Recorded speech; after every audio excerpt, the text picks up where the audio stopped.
Hello and welcome to What the F*** Just Happened Today, your essential guide to the daily shock and awe in national politics. I'm Joe Amditis. Let's get to it.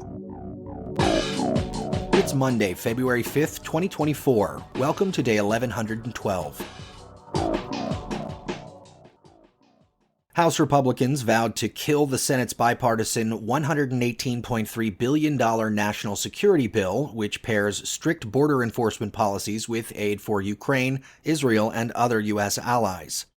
For months, Republicans have demanded concessions from Democrats, threatening to tank any deal that didn't link significant new U.S. immigration restrictions with unrelated aid for Ukraine, Israel, and U.S. allies. The proposed agreement includes $20.2 billion to improve security at the U.S. border and would require the president to close the border if the number of migrant crossings reaches a certain threshold. It would also allow the government to more easily expel migrants at the border and make it more difficult for migrants to claim asylum. In exchange, the bill includes $60.1 billion in aid for Ukraine, $14.1 billion for Israel, $10 billion in humanitarian assistance for civilians in Gaza, $2.33 billion for refugees from the war in Ukraine, and $4.83 billion for U.S. allies to deter aggression by the Chinese government. Still, House Speaker Mike Johnson called the legislation even worse than we expected and declared it dead on arrival in the House. Joe Biden, meanwhile, called the agreement some of the toughest and fairest set of border reforms in decades and said they were ones he strongly supports, adding, now House Republicans have to decide. Do they want to solve the problem, or do they want to keep playing politics with the border? The Senate is expected to hold a key test vote on the package this week, which would require 60 votes to pass. It is unclear whether it has the support to overcome a filibuster. Moving on, Donald Trump's federal 2020 election trial was officially postponed indefinitely.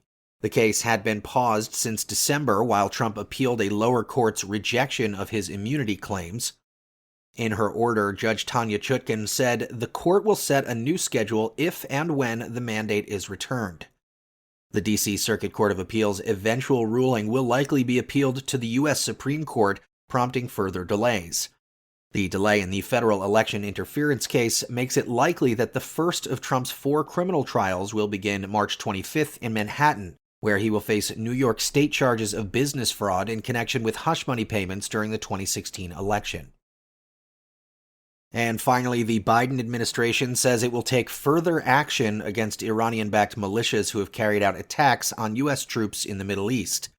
On Friday, the U.S. military struck more than 85 targets in Iraq and Syria, which the U.S. says are used by Iranian forces and the Iran-backed militants. That action was followed by airstrikes on Saturday by the United States and the UK targeting Iran-backed Houthi rebels in Yemen in response to the group's attacks in the Red Sea. Biden's national security advisor said, "I would just say that the president was clear when he ordered them and when he conducted them that that was the beginning of our response, and there will be more steps to come." That's all for now. You can find the links and sources for all of these stories on the main website. And as always, visit whatthefjusthappenedtoday.com for the latest news and headlines. Until next time, I'm Joe Amditis.